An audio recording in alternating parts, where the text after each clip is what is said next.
Chacho, mi padre le hincaba una piedra y claro, como no se veía porque la piedra se iba por Estaba metida dentro del potaje, dentro del potaje de todas las verduras.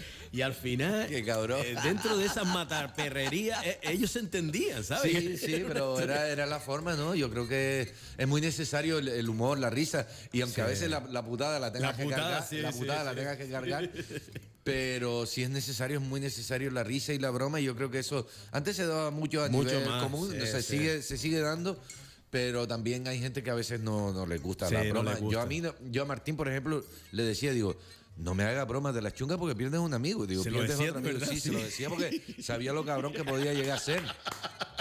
Yo dije, digo, a mí no me hagas esa broma. A mí me gusta mucho la broma. Tú me puedes vacilar y me puedes. Okay. Digo, pero de las cabronas no me hagas. Pues.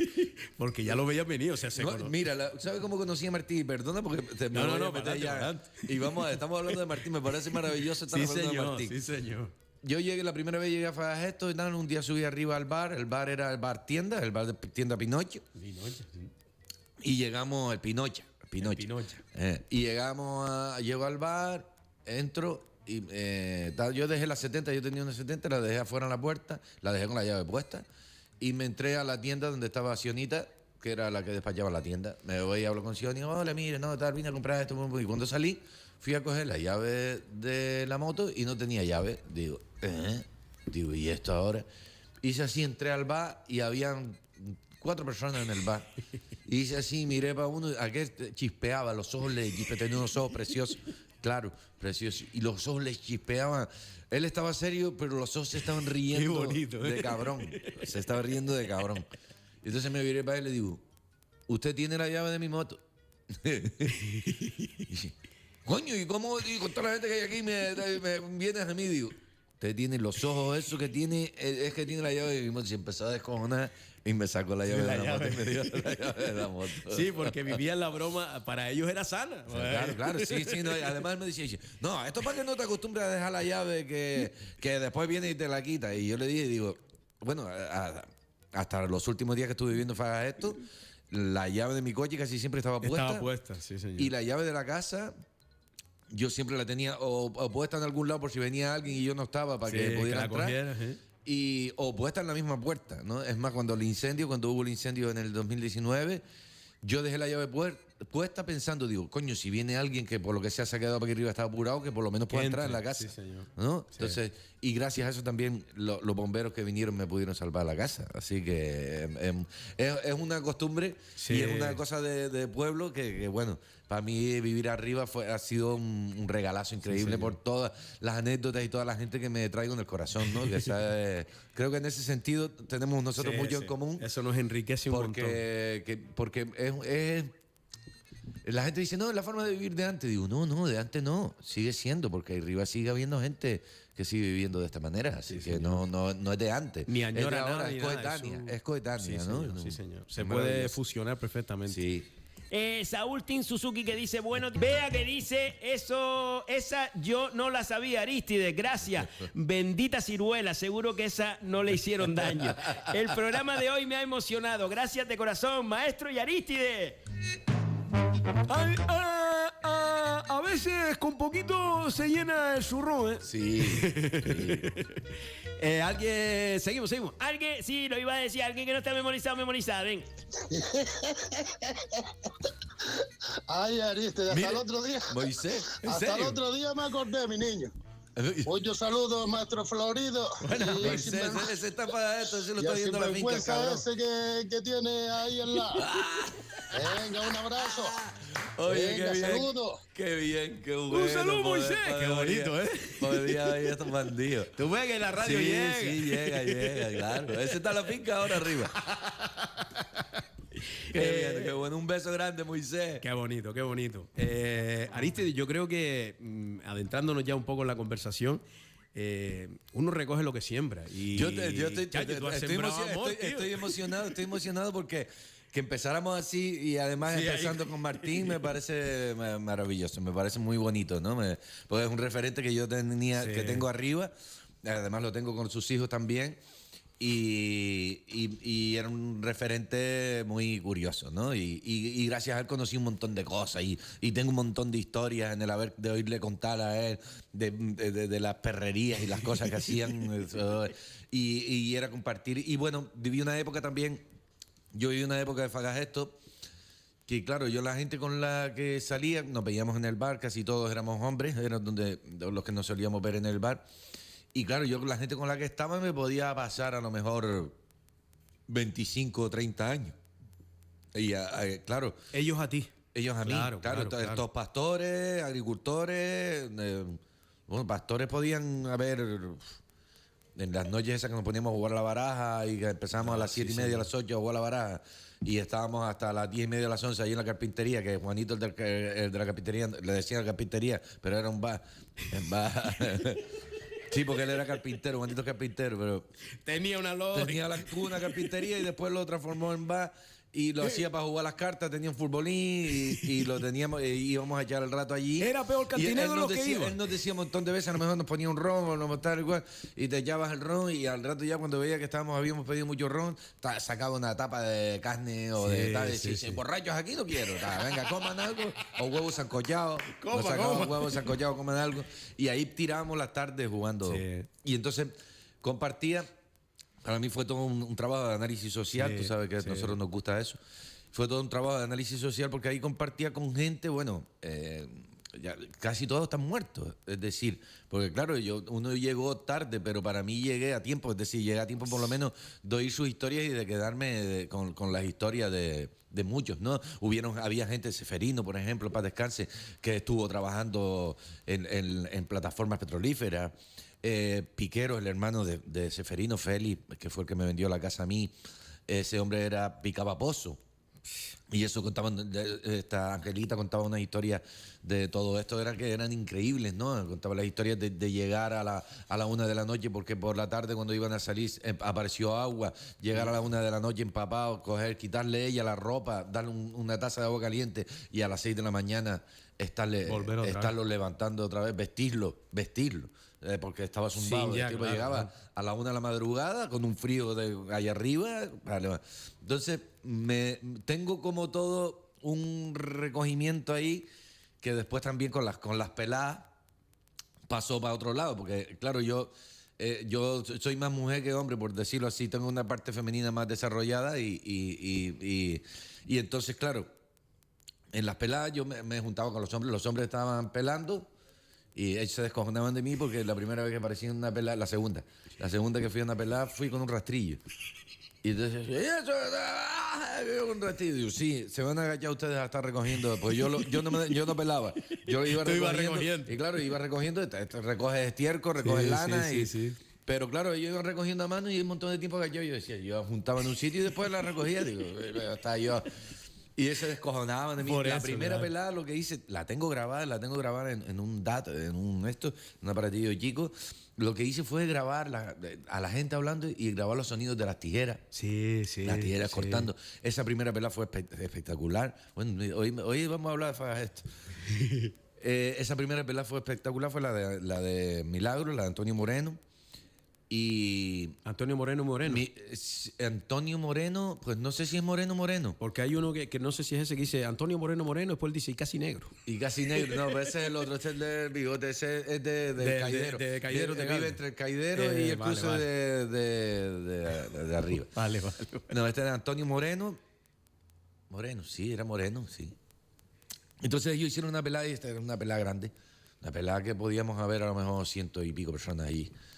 Y el hijo Benny, que vivió por aquí, preparaba las comidas, preparaba los animales, se preparaban animales y tal, y se comía. Entonces yo en esa pelada, yo estaba afuera con los hombres, y yo estaba un poco raro, pues, es como no sabe uno de qué hablar, pues, o de animales, o de fútbol, o de política. Y uno probablemente no conoce. Y uno siempre era como la contra de ellos, porque siempre estaba la contra y decía, digo, mejor me callo, digo, no sé, me voy a meter en un follón aquí. Y a mí me gustaba. Sí, normalmente tiraba más a hablar de animales porque yo no sabía y aprendí un montón de cosas. Claro.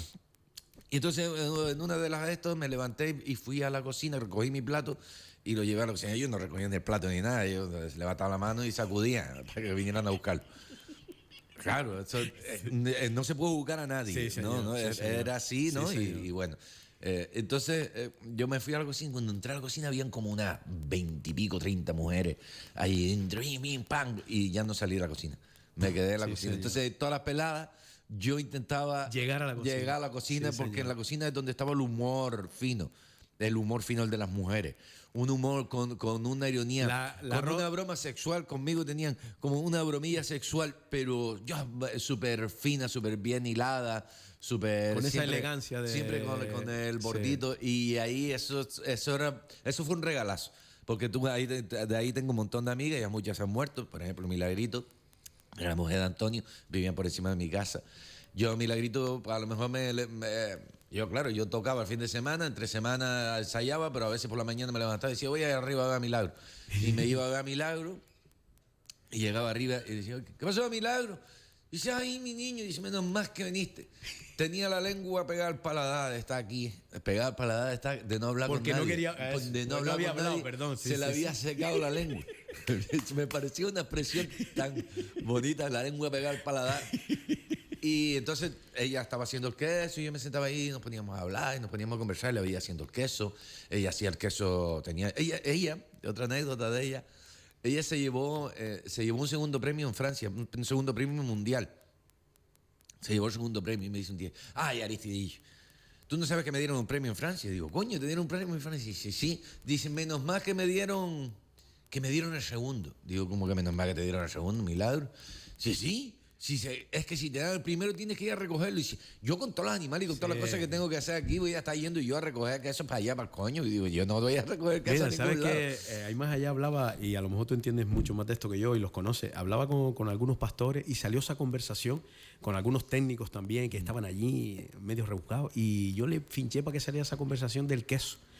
Y, chacho, llegamos a la conclusión de que el queso canario es súper bueno, pero vamos, El queso canario es de exquisito. una calidad. Y Ahí está. aquí en Gran Canaria tenemos una calidad, pero exquisita, y una variedad muy grande, haciéndose los quesos en tan poco espacio de físico. Exactamente. Geográfico. Porque Galdarguía, bueno, ahora estos fines de semana vienen, Es ahora, sí.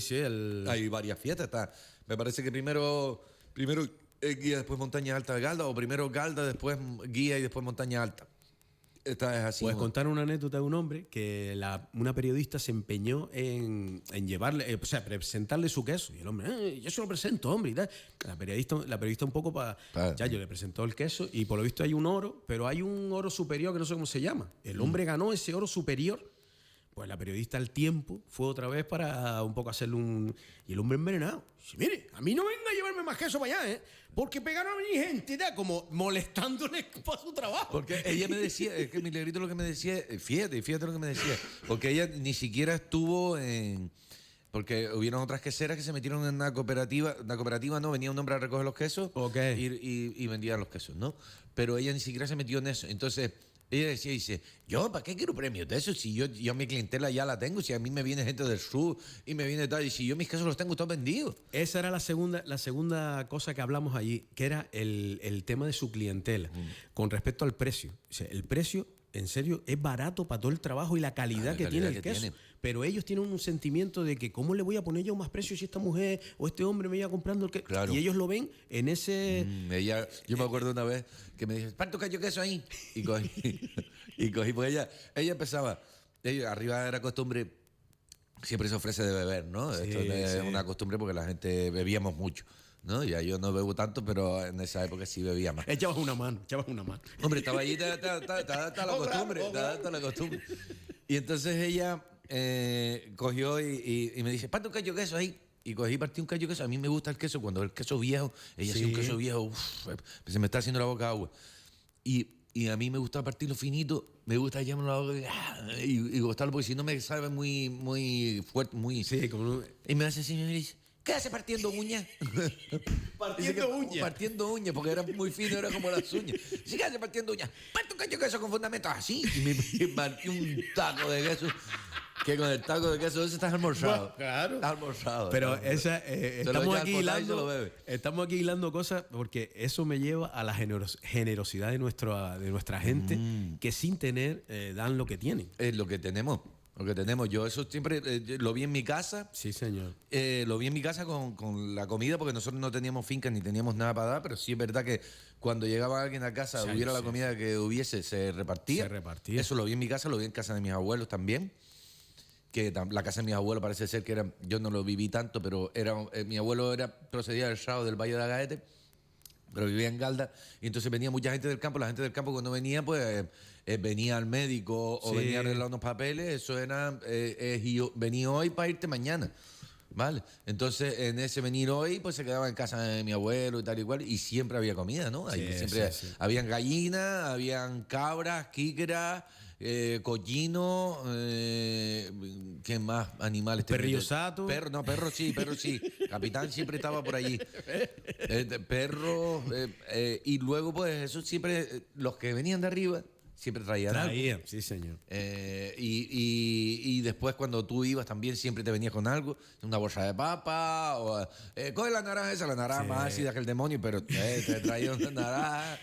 Y No, siempre se recogía algo, ¿no? Y Y cuando- es una generosidad que es natural. Es natural, totalmente. Y es natural de acuerdo. la gente del campo, ¿eh? Sí. Y esto, yo no he ido todavía, pero sí me lo ha comentado un montón de gente que ha ido a Marruecos, ¿no? Sí. Que las ciudades son duras como cualquier ciudad, pero que una vez sales de la ciudad y vas al campo, que la gente es muy parecida a la gente de aquí. Tiene ¿vale? esa... Y que tienen esa hospitalidad, ese acogimiento, que tienen ganas de conocer, que tienen ganas de saber de la gente. Y eso es lo que es el campo. Para mí es lo que a mí me ha enseñado todo eso, ¿no? Yo soy del campo, es decir, me crié en Galdar, siempre siempre se ha querido convertir en ciudad, Trae pero es un para abajo, pueblo. sí, sí, Pero sí. Galdar es un pueblo, por mucha ciudad que tenga, y título de primera capital de Gran Canaria y toda la vaina. Es más, yo diría que Guía, Galda, Agaete y la aldea es un pueblo. Nomás, eso ya, porque ahí nos vamos conociendo todos. Entonces, uno se crió en el campo, yo iba a buscar la leche frente a casa de mi abuela, íbamos a buscarla en la lechera, o llevamos Sí. la lechera por la tarde y a lo mejor para recogerla por la mañana, o la llevaba por la mediodía para recogerla por la noche. Y Eso lo hacía yo. me decía un cague de cojones. Mi madre a lo mejor con 7, 8 años decía, vete allá y tráete la lechera. A lo mejor ya era de noche y tú decías, la lechera. Y entrabas allí donde Fonfito. Fonfito era el que cuidaba. Primero fue Andresito y después fue Fonfito. Y entraba y había que cruzar las tercoleras, y las tercoleras tenía como lo que tienen las troneras, todos estos bloques, separaba Sí. estaba separada para que tú pudieras pasar por encima del estiércol sin tener que Sin pisar tener que el estiércol. pisarlo, Vale. Y las ratas eran como camiones, cabrón. Yo me Y tú acuerdo, asombrado. Llegaba con la leche media esparramada ya, Sí, sí, salía de ahí, salía corriendo con la lechera, jalaba la lechera por ahí para arriba, y yo tenía que además que subir un caminillo. Hoy está asfaltado, pero aquello era caminillo y siempre era barranquera porque el agua corría y bajaba por ahí para abajo. Entonces, No, y uno ve de dónde es, y yo, es curioso, me encanta poder estar hablando de esto hoy aquí, me está llevando, estoy haciendo una regresión a un montón de sitios, porque yo siempre presumo de ser el del campo, y cuando voy a otros sitios, ahora que he estado hace poco en Colombia, me he dado cuenta de que más del campo soy, ¿vale? Y me he dado qué cuenta bonito, que ¿eh? uno, cuando he ido a Colombia, lo que he descubierto es que cuando te vas al campo, cuando te sales al campo, en la ciudad a lo mejor no tanto, pero bueno, también. He descubierto en la última venida que tuve, que yo fui el año pasado 2 veces, fui en enero 2 meses y medio y fui luego en octubre 1 mes y medio. Y cuando volví de octubre vine y me dio un poco de bajona, porque me doy cuenta que nos hemos europeizado de una manera un poco individualista, Sí.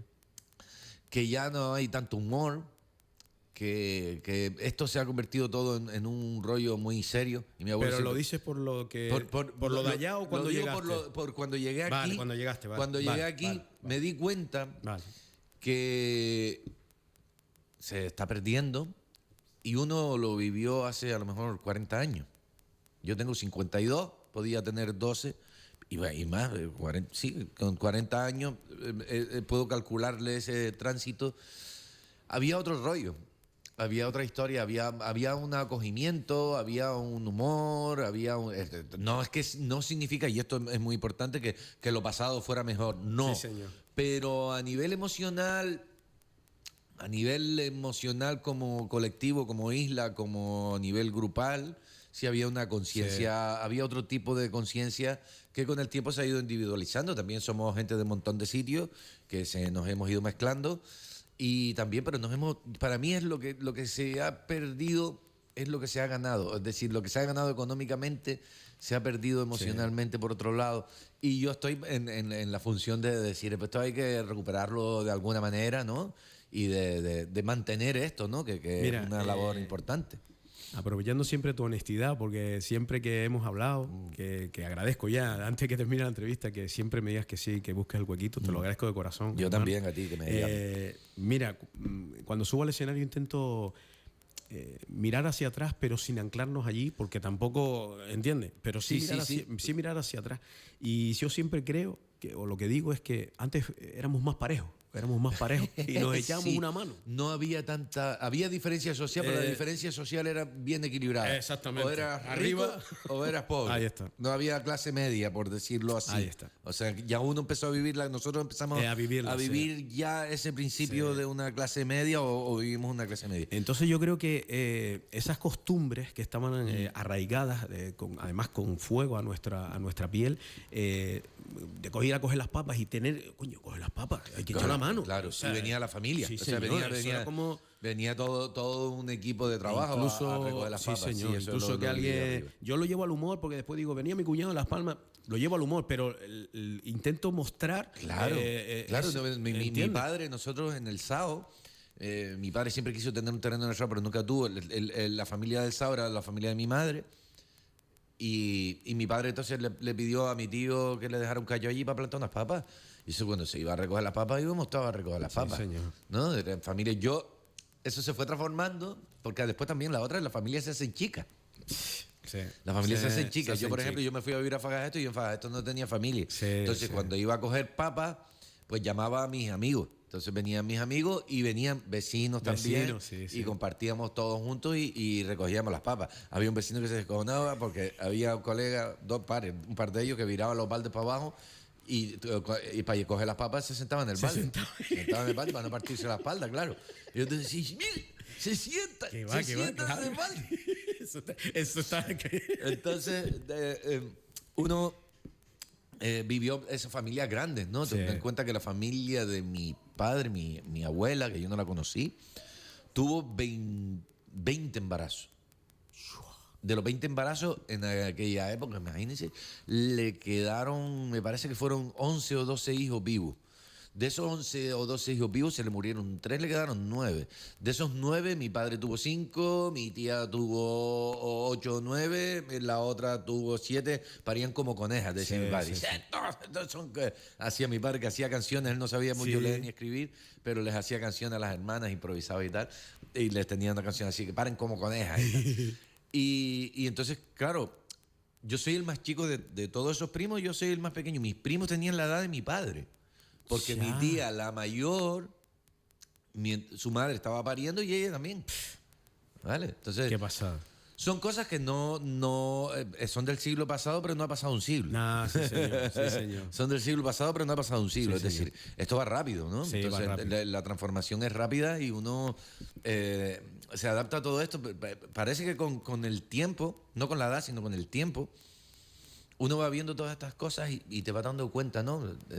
Pienso ahora en mi hijo con 19 años, lo que hace, y digo, yo con 19 años estaba ahí mandándola toda la mandanga que cogía digo, y esta gente tiene otra perspectiva completamente diferente, que dice uno, bueno, pues si uno lo hubiese tenido, y si uno lo hubiese tenido, no hubiese estado donde estoy hoy.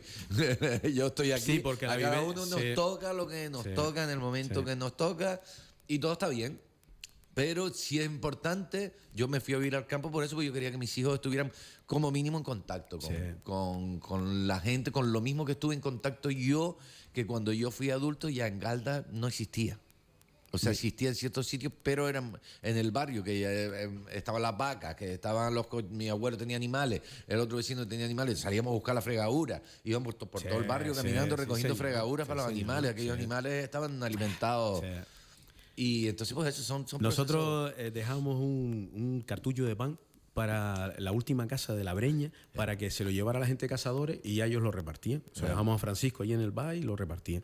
Pues ese cartucho lleno de pan lo dejaba. Y claro, yo en esas 2 últimas casas iba con el cartucho del pan y mi padre iba con el coche por abajo y ya yo bajaba. Y yo a veces, Aristide, te lo prometo, me sentaba allí, porque, perdón, que no he dicho, lo dejábamos allí en las vacas. Sí, allí, en el arpen. en el arpen de las vacas allí bien puestito. Y yo a veces me sentaba a oler. Oh, y el Y lo estiércol digo de vaca. y lo digo de Oye, corazón, yo me tiraba en el estiércol de vaca. Yo Tío. me acostaba en el estiércol de vaca. Uf, a mí es el olor más rico. Chayo, Y mira que se lo ¿en he dicho a serio? la gente, digo, a mí de verdad, te lo juro, que es bueno. Joder. Y lo he dicho porque después cuando volví de pibe, íbamos a casa de mi tía Milagro tenía vaca. Y recuerdo de estar un día y llegar ahí arriba al alpendre, la casa de mi tía estaba abajo, y llegar al alpendre, yo lo estiércol aquel era de paja, de hierba, era un olor. Y estaba por arriba, estaba como seco. Sí, señor. Pero el calor, y allá arriba abajo, hacía frío. Y entonces cogí, me tiré ahí, y mi padre me dijo, ¿qué hace, muchacho? ¿Qué? ¿Qué hace? Y yo me hice así, me tumbé para atrás, como en la hierba, era como hierba paja, y mierda, y me tumbé para atrás a la calor. Y yo siempre, el olor ese, yo a mis hijos les decía, cuando pasamos por las granjas, por donde los criaderos de vacas, que huele la mierda, huele horrible. Sí, señor. Yo le decía a mis niños cuando pequeños, les decía, los piratas cagaleras, ahí están los piratas cagaleras y tal.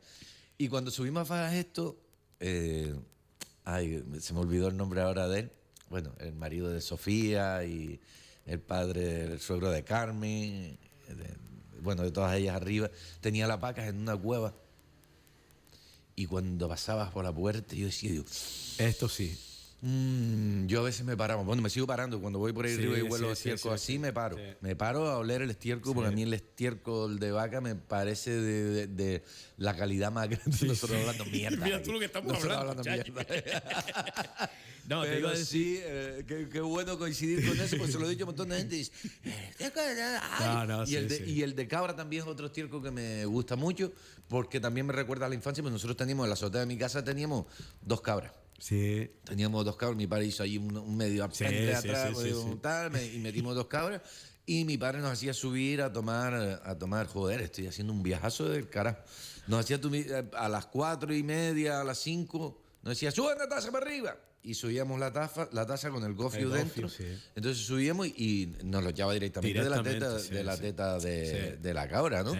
Y te comías aquella leche tibia, caliente. Sí. Pero yo, Que si me apura, es la el gofio espumado así espumado por encima de la leche. Es que Y la temperatura era la perfecta, no la que saca el microondas. La ideal. Para tomártelo sin... Sí, señor. Sí. Te quería decir antes que siempre abrazándome esa honestidad que tiene. Mira, estoy ahora en una etapa de mi vida en que vivo en Las Palmas, porque la parienta tiene la casa allí. Sí, está para allá. Y vamos para allá los fines de semana, para Loma. Vale. Y me ha costado hasta escribir este año, porque yo necesito...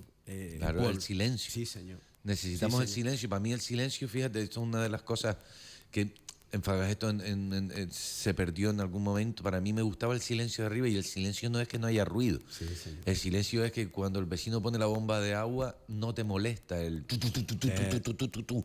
O cuando está el tractor arando la tierra tampoco te molesta porque es sonido del sitio, ¿no? Las cencerras de las ovejas enfrente. Y además... la voz de la gente... hablando unos con otros a distancia. Y te fijas que parece que está todo ecualizado. Sí, claro, hay una armonía, los pájaros están a una distancia, oyes todo, hay días, si te despiertas por la mañana oyes más el canterío, si te levantas a las 6 oyes más el canterío de los milos, los pájaros, los árboles, y va cambiando a medida que va pasando. Entonces, ese es un sonido natural. Entonces, yo arriba se empezaron a abrir casas rurales. Sí. Y entonces empezó el... Y yo decía, eso debería estar prohibido. O, fíjate, una de las cosas de las que yo me quejo muchísimo, me quejé mucho, y bueno, llegué a un medio acuerdo con el vecino que tenía la casa rural, la luz. Porque tú llegabas a Fagagesto y tenías un cielo que se te caía encima. Sí. No había luz en el fondo del barranco donde yo estaba. Las luces estaban arriba en el barrio, pero abajo en el barranco no había luz.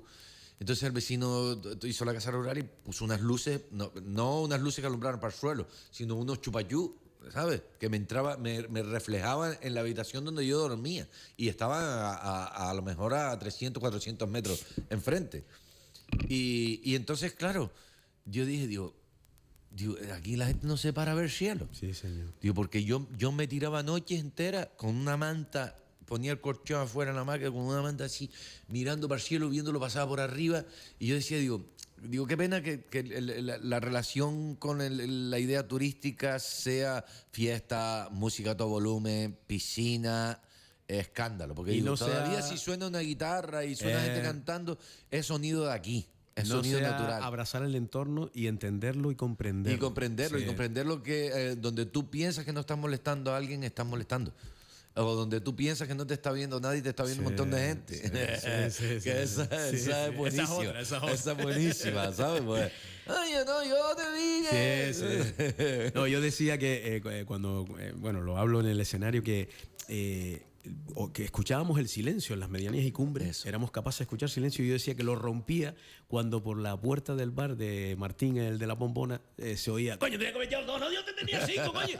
Y eso se rompía con esa armonía tan guapa, y Claro. si no tu madre llamándote cuando te llamaba. Claro. Y fíjate, lo del silencio te lo decía por el rollo de la creatividad. Por supuesto. Porque en el silencio es donde se escuchan las cosas. Sí, señor. Es decir, la música se oye en el silencio. Es donde baja la información. Las palabras se oyen en el silencio y las oyes como las puedes rememorar, ¿no? Puedes conectarlas con el corazón otra vez y puedes rememorar toda esa emoción, ¿no? Entonces todo eso en el silencio se hace fácil. Yo nunca pensé que pudiera volver a vivir. Yo estoy viviendo abajo en Galdar. Vivo en Los Quintanas, vivo al lado de la autovía. Nunca pensé que yo Que pudiera pudieses estar allí. que yo me adaptase a Sí. vivir al lado de una autovía. Realmente ahora lo agradezco, ¿vale? Estoy bien, pero viví en esto, después del incendio fue todo eso. Viví en Agaete también, en dos tipologías de casas diferentes y de estrato social también diferentes. Y cuando llegué abajo, yo dejé de coger la guitarra. Cuando viví en el piso, en un piso ahí que viví, dejé hasta de coger la Sí, guitarra. señor. Pero ya no solo porque me costaba, sino porque me daba rollo molestar a nadie. Ahí estoy Con yo. yo cantando. En ese momento estoy ahora. Me daba rollo molestar a la gente. Empecé a acostumbrarme hasta que un día dije, digo, pero coño, si aquellos tienen una pelea en la está casa todo claro. y discuten y se dicen barbaridades, lo estamos oyendo todo el vecindario, y a mí me da vergüenza tocar la guitarra, cabrón. sí. Digo, ¿no? Entonces, ahora estoy viviendo en un sitio que tengo el espacio para no molestar a nadie, cosa que me alivia. Es un sitio maravilloso. Tengo todo cerca, tengo todo cerca, todo lo que no tuve durante 20 años. Sí, sí. Para esto. Ahora lo tengo todo pegado a mi casa. Y me he dado cuenta de que aprecio el silencio también. O sea, puedo Dios, qué oír el lindo. silencio y puedo oír los pájaros. Fíjate, teniendo la autovía enfrente, dentro de la casa, como la frecuencia de los pájaros es más alta que la de la autovía, que es un... Sí. La de la autovía... Pues dentro de la casa esa frecuencia se quita y se oyen los mislos Sí, y los señor. pájaros cantando afuera. Y yo estoy en la cocina y yo oigo los pájaros. Entonces... Al final es uno el que se va adaptando a buscar el silencio, pero necesitamos imagino un que tránsito necesito, claro, al silencio, claro, ¿no? claro. Pero siempre tenemos el espacio a donde volver, ¿no? Y donde poder conectar con nosotros, con lo que somos. ¿vale? A Que mí me parece necesario y es vital. muy pero importante, bueno, muy pero bueno. importante. Oye, Aristides, que si te queremos ver prontito por ahí, ¿dónde vas a estar? Bueno, prontito, precisamente este viernes, estoy en la Sala Faro en Las Palmas, en el Cebadal. Me parece que es a las 9. Me parece que es a las 9. Las entradas se compran en la web de la Sala Faro. Y va a ser un concierto súper íntimo. Va a ser un concierto para jugarme los temas nuevos y Vale, para vale. tocar temas viejos que no suelo tocar. El Corsario, estas canciones así que no suelo tocar y otras. Y entonces voy a hacer un espectáculo más ameno, cercano. Un poquito jugar también a lo que estaba jugando en Colombia, que me fui solo con la guitarra, entonces jugar un poquito a sacar todas esas temitas. Me gustaría arañar un poquito en tu corazón con Sí. respecto a Colombia, porque yo que te sigo y te sigo con toda la intensidad, parece que estaba yo allí, porque sí, nos regalaste Sí. pues compartir los momentos. Y yo creo que estabas disfrutando como un chico, ¿eh? Sí, no, Sobre todo no, esta sí, última mira, vez. Me voy otra vez, ¿sabes? Es decir, espero irme en julio. Y me voy un mes y medio. Y sí disfruté mucho Sobre todo porque por la humanidad que hay una humanidad, hay una cultura muy, muy potente, hay una cultura de teatro, de literatura, de poesía, de música muy, muy potente. Yo creo que es una potencia muy grande en cuanto a cultura y que poco a poco irás brotándose fuera porque ellos están en un proceso también, están en un proceso de paz, por decirlo así, Sí. que está dando sus frutos y está cambiando. El país ha cambiado muchísimo, ¿no? Ha cambiado muchísimo y la gente también está transformándose, ¿no? Y entonces, pues, yo estaba en casa todo el rato, en casa.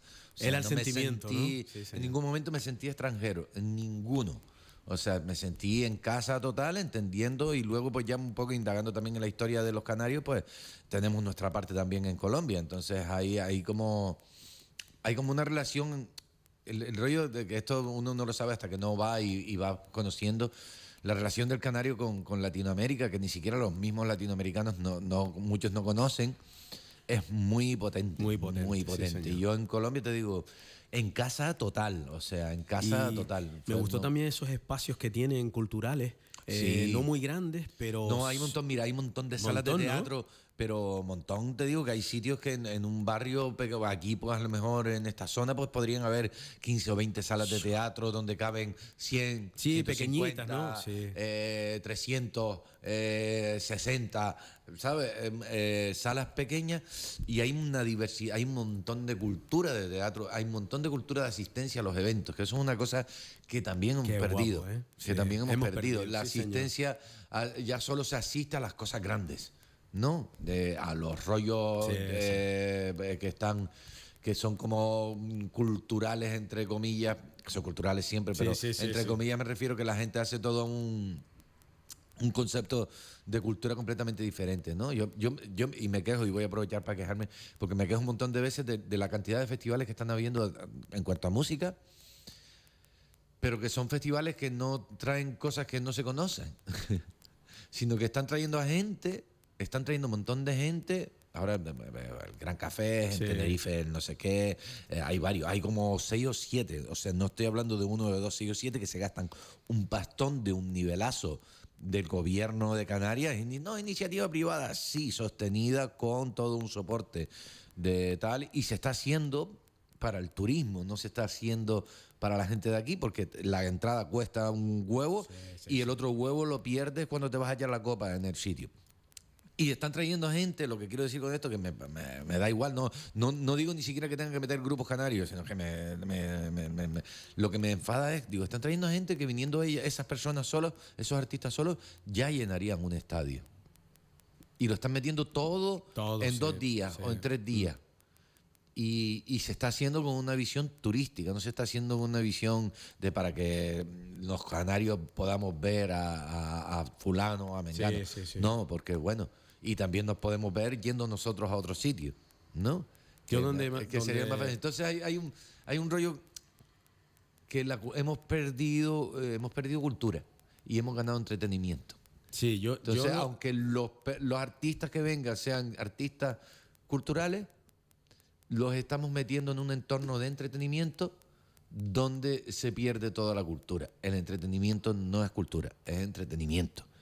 Y eso es lo que voy viendo por ahí, ¿no? Que aquí se gana en el tejido social cuando hay cultura, cuando la gente escribe poemas. O sea, yo, por ejemplo, la isla de La Palma siempre es una isla que he admirado porque gente que trabaja en las plataneras son pintores, hacen dibujos en su casa, o escriben poemas, o se dedican a la música, o albañiles que también. Entonces, eso es cultura. Pero sí también te doy la razón en lo que dijiste antes, de los espacios escénicos, que cada vez son menos, entre comillas. Más reducido y con más problemas, cada vez y nos con ponemos más más problemas para poder estar ahí. Entonces creo que todo tendría que ser mucho más sencillo. Y si tú quieres un espacio escénico, oye, pues te buscas la vida, pero lo tienes. Sí, facilitarlo. Facilitarlo. Facilitar.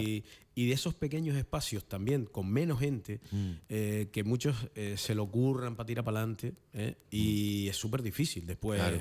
crear un circuito de gente. Es claro, súper difícil. es una cosa que se ha perdido y que cuesta trabajo retomarla.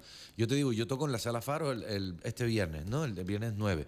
Y la Sala Faro ahora mismo van siendo 2 o 3 salas sitios que sí. están haciendo cosas Exactamente. y ellos están ahí también en un movimiento, porque bueno, pero claro, ¿qué pasa? Nosotros, mucha gente piensa, no, los artistas tal vienen a sitios grandes y tal. No, habemos que nos gusta ir a sitios pequeños. Yo, por ejemplo, todo Colombia me lo hice en sitios pequeños. ¿Por qué en Colombia sí y aquí no? Bueno, aquí me lo hago en estos sitios, es más meditado porque aquí también la gente tiene una idea de uno y quiere que uno cumpla con sus expectativas de lo que ellos quieren. Y yo en este caso lo que me estoy es permitiendo la libertad de hacer lo que yo quiero, que fue lo que me trajo a esto, que siempre he hecho lo que me ha dado la gana. Sí. Entonces, de poder hacer lo que yo quiera sin necesidad de tener que agradar a todo el mundo ni sostener los que me quieran ver en otro formato, pues me ven con la 101, me ven en otros espacios y me ven de otra forma. Pero ahora estoy en esa fase de cercanía, porque es un poco... Yo me fui a Colombia y habían canciones que aquí no podía tocar, ¿vale? Y cuando llegué a Colombia, las canciones me hicieron, nos toca a nosotras, y tal, todas las canciones, y, nos toca a nosotras. Y de repente dije, bueno, me voy a echar una a ver qué pasa. Y empiezo a echarme una, me echo dos, me echo tres, me echo un concierto completo con todas las canciones, 2 horas y media de concierto. Y cuando termino el concierto, la gente me empieza a preguntar por las canciones que no están grabadas ni están metidas en ningún sitio. Sí. Vale, me empiezan a preguntar, aquella que tocaste, que habla del viaje, lo otro que no sé qué, esas canciones, ¿dónde las podemos oír?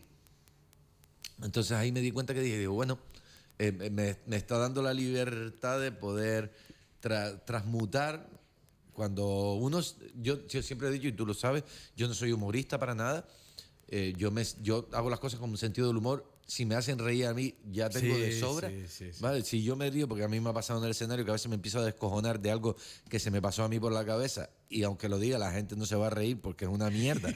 A mí me gustan los chistes malos y me gustan las estupideces. Entonces, eso ha formado parte de lo que yo soy. Entonces, el poder combinar y el poder seguir disfrutando de eso sin sentirte en la obligación de tener que hacer reír o de tener que hacer llorar o de tener que emocionar, sino decir, yo hago esto, toco esto y cada uno que sienta lo que quiera.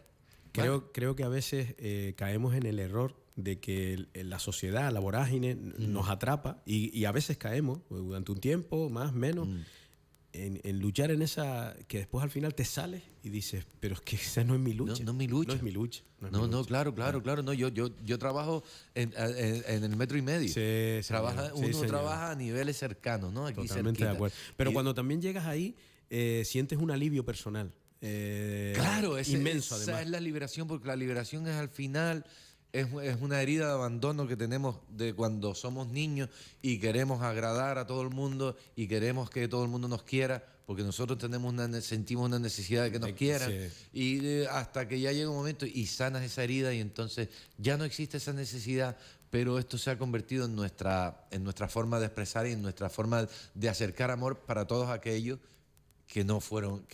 todos esos niños que no han sido queridos y todavía no han llegado a sanar esa herida, ¿no? Entonces ese es el juego, ¿no? Alguien me dijo una vez que a quien más cueste hacer reír es a quien más lo necesita. Y por eso siempre lucho por esa sonrisa. A veces cuando da, digo, no, pues lo necesito. Y a veces trabajamos en esto y somos más serios que el carajo, ¿vale? Y a veces nos viene de vuelta también, a nosotros, también. nos retroalimenta esa sonrisa, nos retroalimenta una lágrima de alguien porque se emocionó, porque falleció un familiar y le eso, recordó y tal. Y estamos aquí, pero lo estamos viviendo en un presente que es limpio, sin carga y sin juicio, ¿no? Nos tenemos que ir. Nos vamos. Gracias de corazón. Gracias a ustedes. Por ser... es que no nos va a dar tiempo, pero bueno, es que siempre hago 2 preguntas. Una, ¿jugaste al boliche? Sí. Era Me malísimo. imaginaba. Vale. Era malísimo. Y la segunda, cuando estás en ese momento en el que solo está Aristide con Aristide, ¿te quedan sueños por cumplir? Dios, cabrón. Sí. Sí, ¿verdad? Sí, siempre habrán, aunque tenga 90 años, siempre habrá que algo. me vas a responder eso. Habrá algo que... ¡Vamos un momento allí! No te voy a decir un montón de palabras bonitas porque ya lo sabes. Entonces solo voy a decir que te quiero un montón. Y yo también, mi amor, yo también. Un placer. Un placer. Siempre, Besos para todos y disfruten mucho. ¡Adiós! ¡Hasta mañana!